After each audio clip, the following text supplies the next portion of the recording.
Doctor ortho Ayurvedic oil and capsule. अब दर्द भी घुटने टेकेगा।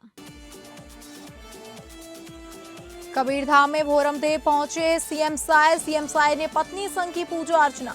छत्तीसगढ़ की खुशहाली और समृद्धि की कामना की। सीएम की पूजा पर सियासत तेज। सीएम के धार्मिक अनुष्ठान पर कांग्रेस की टिप्पणी को बीजेपी ने शिव भक्तों का अपमान बताया।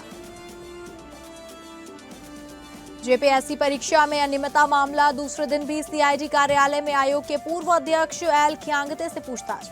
उधर जेपीएससी के मुद्दे पर कांग्रेस के खिलाफ बीजेपी का आक्रमण। बीजेपी प्रदेश अध्यक्ष आदित्य साहू ने कहा, कांग्रेसी झारखंड की धरती पर जाकर छात्रों के मुद्दे पर करें आवाज बुलंद।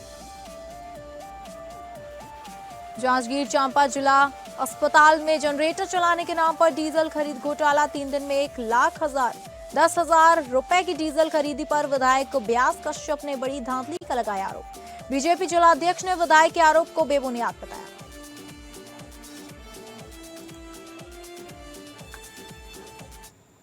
नमस्कार, आप सभी का बहुत स्वागत है स्टेट लाइव में और मैं हूं आपके साथ अंकिता सिंह। शुरुआत करेंगे स्टेट लाइव की छत्तीसगढ़ की खबरों का रुख करके। छत्तीसगढ़ के मुख्यमंत्री विष्णुदेव साय अपनी धर्मपत्नी कौशल्या साय के साथ विश्व प्रसिद्ध भोरमदेव धाम पहुंचे, जहां उन्होंने भगवान भोलेनाथ के दर्शन कर विधिवत पूजा अर्चना की और प्रदेशवासियों के सुख शांति समृद्धि तथा जन कल्याण की मंगल कामना की। मुख्यमंत्री ने मंदिर की परिक्रमा करने के बाद 5 दिवसीय महाचतुर्शुद्धि सहस्त्र कलशम महानुष्ठान में भाग लिया। वैदिक मंत्रोच्चारण के बीच आयोजित धार्मिक अनुष्ठान में शामिल होकर उन्होंने प्रदेश की उन्नति, सामाजिक सद्भाव और लोक मंगल की प्रार्थना की। साय ने कहा कि भोरमदेव धाम छत्तीसगढ़ की सांस्कृतिक विरासत, सनातन परंपरा और आध्यात्मिक चेतना का गौरवशाली प्रतीक है।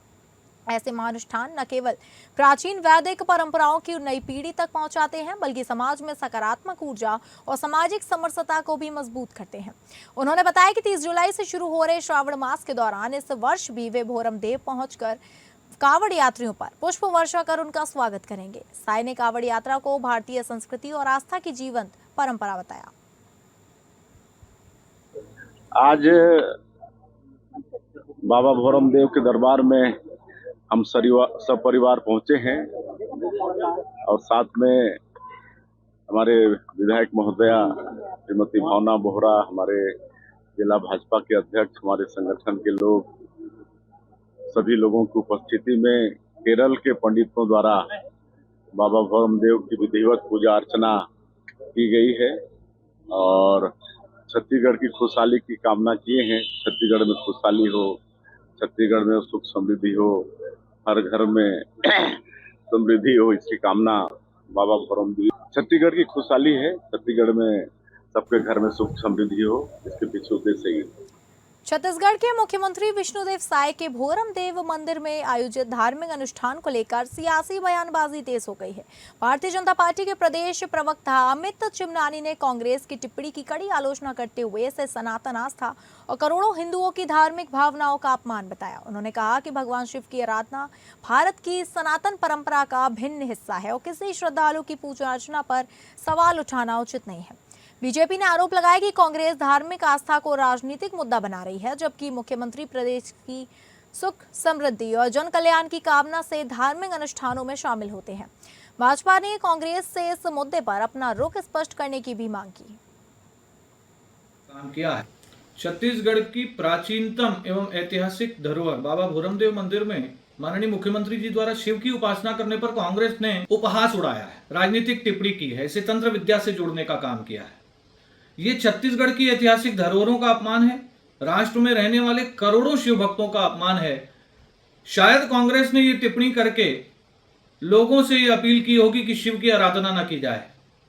कांग्रेस की ये ताकत और कुवत नहीं है कि वो भगवान शिव की आराधना रोक ले। कोई इन दिनों अमरनाथ धाम, कोई श्री केदारनाथ धाम, तो कोई श्री बैद्यनाथ धाम जा रहा है। ऐसे में माननीय मुख्यमंत्री जी ने छत्तीसगढ़ के प्राचीनतम शिव मंदिर में अगर सपरिवार पूजा करने का काम किया है तो इसका उपहास उड़ाकर कांग्रेस ने अक्षम्य अपराध किया है, इसकी माफी नहीं मिल सकती। रायपुर में आयोजित स्पोर्ट्स कॉन्क्लेव के दौरान कॉमनवेल्थ गेम्स में सिल्वर मेडल जीतने वाली ज्ञानेश्वरी यादव की सफलता को खास तौर पर रेखांकित किया गया। उप मुख्यमंत्री और खेल एवं युवा कल्याण मंत्री अरुण साव ने वीडियो कॉल के जरिए ज्ञानेश्वरी को कॉन्क्लेव की झलक दिखाई। स्क्रीन पर ज्ञानेश्वरी को देखकर वहां मौजूद सभी लोगों ने खड़े होकर तालियां बजाई और उन्होंने शानदार जीत की बधाई दी। ग्लासगो से वीडियो कॉल के जरिए ज्ञानेश्वरी भी कॉन्क्लेव से जुड़े। उन्होंने छत्तीसगढ़ में पहली बार आयोजित हो रहे इस स्पोर्ट्स कॉन्क्लेव पर खुशी जताई। ज्ञानेश्वरी ने कहा कि भारत का प्रतिनिधित्व करने और छत्तीसगढ़ का नाम देश दुनिया में रोशन करने के लिए उन्होंने कड़ी मेहनत की है। उन्होंने कहा कि सभी के आशीर्वाद, सहयोग और समर्थन से यह सफलता हासिल हो सकी है।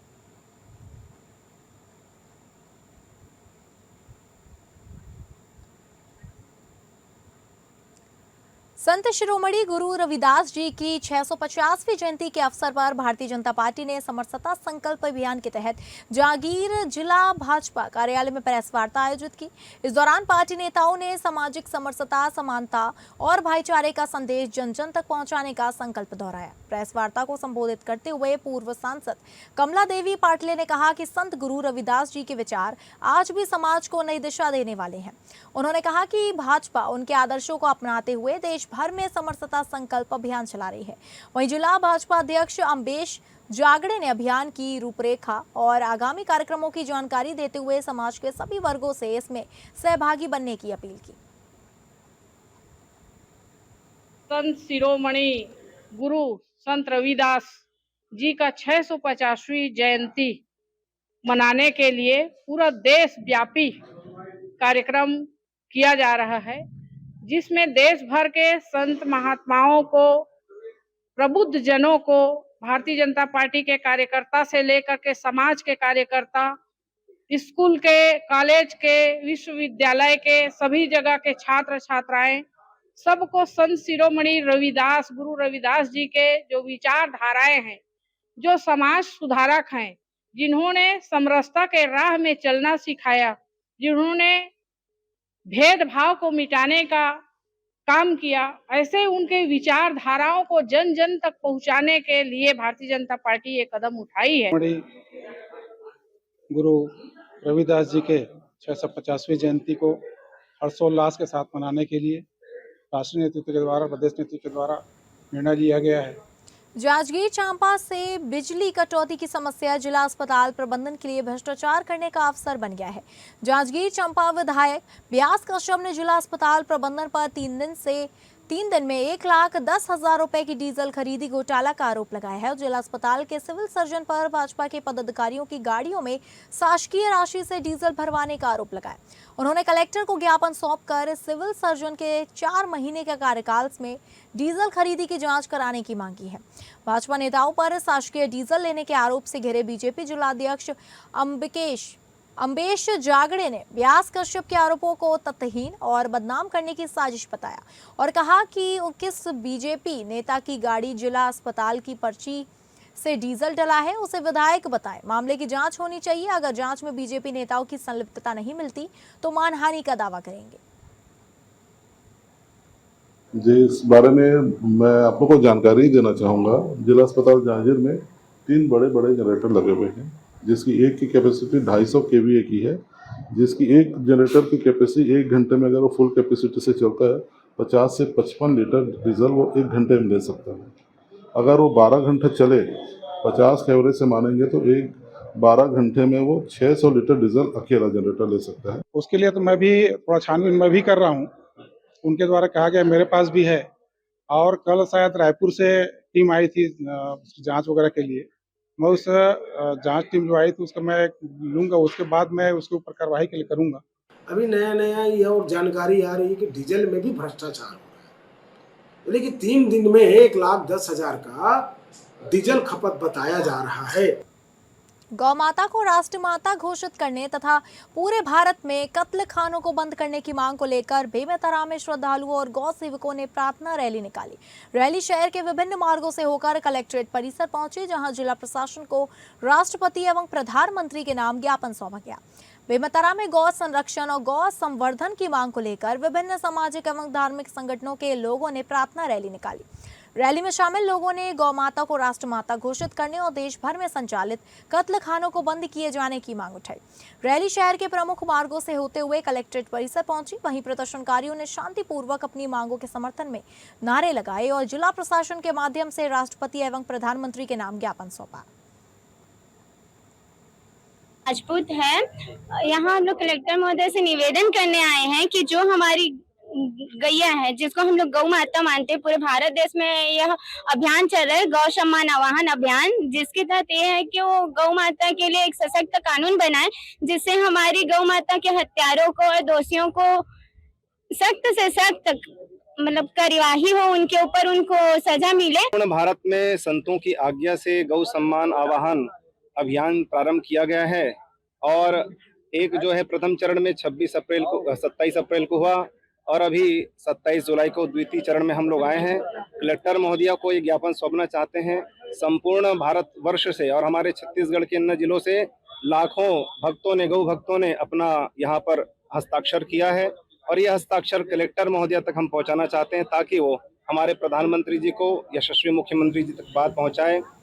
जांजगीर चांपा पुलिस ने जिला बदर आदेश का उल्लंघन करने वाले आदतन बदमाश को गिरफ्तार कर जेल भेज दिया है। पुलिस के अनुसार आरोपी 6 जिलों से निष्कासित होने के बावजूद पहचान छिपाकर जांजगीर में किराए के मकान में रह रहा था। कोतवाली पुलिस ने कार्रवाई करते हुए उसे धारा 170 BNS के तहत गिरफ्तार कर कार्यपालिक मजिस्ट्रेट के समक्ष पेश किया, जहां से उसे जेल भेज दिया गया। पुलिस ने बताया कि जिला बदर आदेश के उल्लंघन के मामले में आरोपी के खिलाफ अलग से वैधानिक कार्रवाई भी की जाएगी। एसपी के निर्देश पर जिले में आदतन अपराधियों के खिलाफ अभियान लगातार जारी है।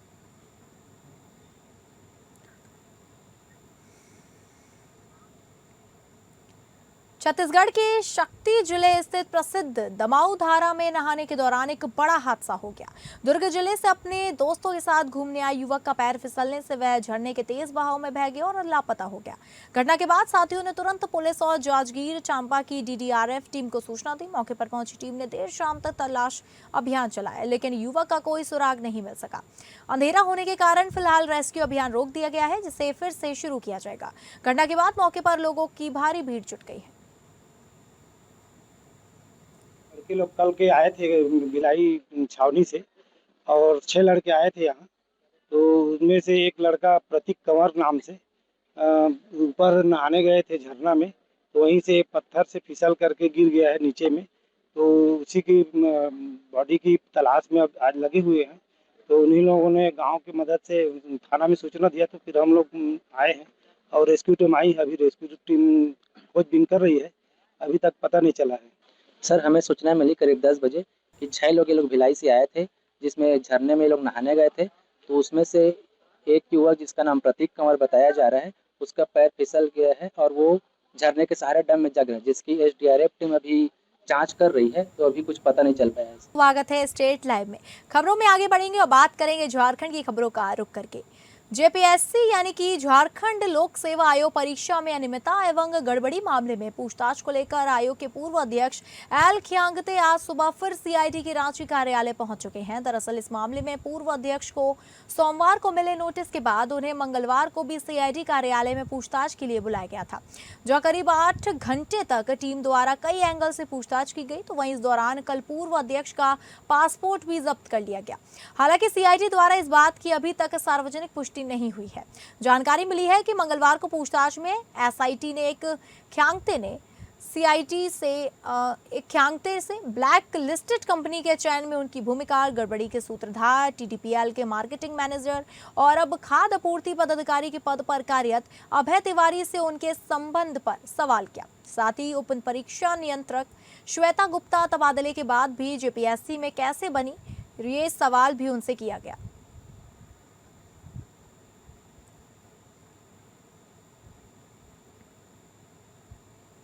झारखंड में JPSC, JSSCC, CGL उत्पाद सिपाही भर्ती परीक्षा में गड़बड़ी और पेपर लीक के मामले को लेकर झारखंड भाजपा के सभी सांसदों ने दिल्ली के मकर द्वार के समक्ष कांग्रेस की दोहरी राजनीति के खिलाफ जोरदार प्रदर्शन किया।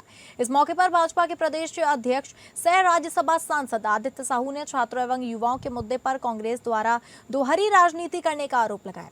उन्होंने कहा, एक तरफ कांग्रेस दिल्ली में छात्रों के मुद्दे पर हाय तौबा मचा रही है, जबकि दूसरी तरफ झारखंड में JPSC यूपीएससी, जेएसएससी, सीजीएल सहित अन्य भर्ती परीक्षा घोटाले पर उनकी जुबान पर ताला जड़ा हुआ है। भाजपा प्रदेश अध्यक्ष ने कहा कि जब जब झारखंड में कांग्रेस के समर्थन से सरकार बनी है, तब तब छात्रों युवाओं के साथ खिलवाड़ किया गया है। कांग्रेस दोहरी राजनीति करती है, दिल्ली में मांग करती है कि जांच हो और झारखंड में पूरी तरह मौन है। इसी के साथ भाजपा ने आरोप लगाया कि झारखंड मामले में कांग्रेस और झामुमो की सरकार सीआईडी जांच के बहाने इन घोटालों पर पर्दा डालने की कवायद में जुटी है। जेपीएससी की बात हो, सीजीएल की बात हो, जेएसएससी की बात हो, उत्पाद सिपाही की भर्ती की बात हो। उत्पाद सिपाही में तो दौड़ के करीब 19 बच्चे का मौत हो गया। कांग्रेस पार्टी वहाँ मुंह क्यों नहीं खोलती है? कांग्रेस पार्टी मुंह दबा के रखती है। कांग्रेस का झारखंड में मुंह बंद क्यों है? झारखंड मुक्ति मोर्चा क्यों जांच नहीं करा रही है? सीआईडी जो राज्य का एजेंसी है, उसके माध्यम से झारखंड मुक्ति मोर्चा और कांग्रेस जांच कराने का काम कर रही है। इससे पहले भी जो शराब घोटाले में जो जांच किया गया एसीबी से, सूरा मटिया मेट कर दिया गया और उस घोटाले को खत्म करने का प्रयास किया गया। उसी प्रकार से झारखंड राज्य में जो कांग्रेस के समर्थन से सरकार चल रही है, कांग्रेस पार्टी ने जब जब उस राज्य में समर्थन देकर के सरकार बनाने का काम किया है, तब तब झारखंड के छात्रों के साथ खिलवाड़ करने का काम किया है। बाबा बैद्यनाथ की नगरी देवघर में विश्व प्रसिद्ध श्रावणी मेले का विधिवत शुभारंभ हो गया है। उद्घाटन समारोह में जिला प्रशासन के वरिष्ठ अधिकारियों के साथ मंत्री सुदिव्य कुमार सोनी, मंत्री दीपिका पांडे सिंह, विधायक सुरेश पासवान, विधायक वीरेंद्र कुंवर, विधायक चुन्ना सिंह और मेयर रवि राउत सहित कई जनप्रतिनिधि मौजूद रहे। इस दौरान विधायक सुरेश पासवान ने इस साल की व्यवस्थाओं की सराहना करते हुए देवघर के पर्यटन स्थलों को विकास पर जोर दिया। वहीं मंत्री दीपिका पांडे सिंह ने श्रद्धालुओं और स्थानीय लोगों से नो प्लास्टिक अभियान को सफल बनाने की अपील करते हुए स्वच्छ देवघर का संदेश दिया। मंत्री सुदिव्य कुमार सोनी ने कहा, इस बार पिछले साल की तुलना में 2 से 3 लाख अधिक श्रद्धालुओं के आने की संभावना है और राज्य सरकार तथा जिला प्रशासन श्रद्धालु की सुविधा के लिए पूरी तरह तैयार है।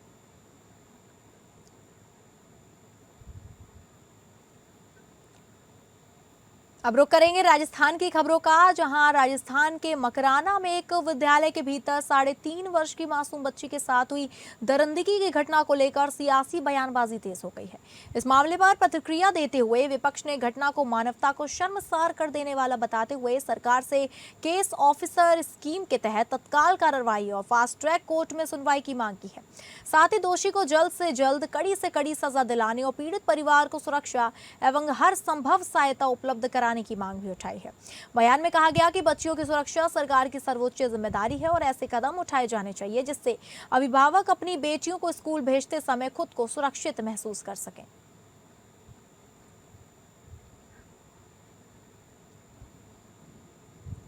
अब बात करेंगे महाराष्ट्र की, जहां ठाणे जिले के भिवंडी में बिरार अलीबाग कॉरिडोर परियोजना को लेकर किसानों का गुस्सा सड़कों पर दिखाई दिया। मुआवजे में कथित भेदभाव के विरोध में राष्ट्रवादी कांग्रेस पार्टी शरद चंद्र पवार गुट के सांसद सुरेश महात्रे उर्फ बाल्या मामा के नेतृत्व में हजारों किसानों ने पैदल मार्च निकाला। मानकोली से शुरू हुआ यह मार्च ठाणे जिला कलेक्टर कार्यालय की ओर बढ़ा। भारी बारिश के बावजूद किसान, स्थानीय भूमिपुत्र, महिलाएं और युवा करीब 15 किलोमीटर पैदल चले। हाथों में बैनर और झंडे लेकर किसानों ने सरकार के खिलाफ नारेबाजी की। मुंबई नासिक महामार्ग पर किसानों की बड़ी भीड़ दिखाई दी, जबकि यातायात भी चलता रहा। कानून व्यवस्था बनाए रखने के लिए पूरे रास्ते पर भारी पुलिस बंदोबस्त किया गया। आपने अभी देखा है अलीबाग विरार कॉरिडोर के माध्यम से जो 14 गांव भिवंडी तालुका के बाधित हुए हैं। लोगों का कहना इतना ही है, शेतकरी का, कि समृद्धि को जो रेट दिया, बुलेट ट्रेन को जो रेट दिया, वो सेम रेट हमको भी दो। और जो मांग है वो मांग 100% सही है ना, उसमें गलत क्या है? पर शासन के दरबार में अलग अलग न्याय क्यों हो रहा है, ये हमारे सबके समझ में नहीं आया। और इसके लिए आज का मोर्चा है। ये मोर्चा से अगर शासन कुछ सीख ले तो अच्छी बात है। जो हमारा सबका न्याय है, जो हक है, वो समांतर होना चाहिए, मिलना चाहिए। बस यही हमारी मांग है। पालघर के मनूर इलाके में सफाई अभियान के दौरान चौंकाने वाला मामला सामने आया है। यूसुफ कॉम्प्लेक्स के सामने पड़े कचड़े में ढेर में बड़ी मात्रा में मेडिकल और बायोमेडिकल वेस्ट मिला है। अस्पतालों में इस्तेमाल होने वाले इस तरह के कचरे को सामान्य कचरे में फेंकना बेहद खतरनाक माना जा रहा है। बायोमेडिकल कचरे से संक्रमण फैलने का खतरा रहता है और सफाई कर्मचारियों की सुरक्षा भी खतरे में पड़ सकती है। मौके पर लोडिंग वाहनों से फेंका गया व्यावसायिक कचरा भी मिला है। इस मामले के सामने आने के बाद इलाके में कचरा निस्तारण व्यवस्था को लेकर भी सवाल उठ रहे हैं। अब सबसे बड़ा सवाल यह है कि अस्पतालों से निकलने वाला यह खतरनाक कचरा यहाँ किसने फेंका, जिम्मेदार लोगों की पहचान और उनके खिलाफ कार्रवाई कब होगी, इसे लेकर भी सवाल खड़े हो रहे हैं। स्थानीय स्तर पर मामले की जांच और दोषियों पर सख्त कार्रवाई की मांग उठ रही है।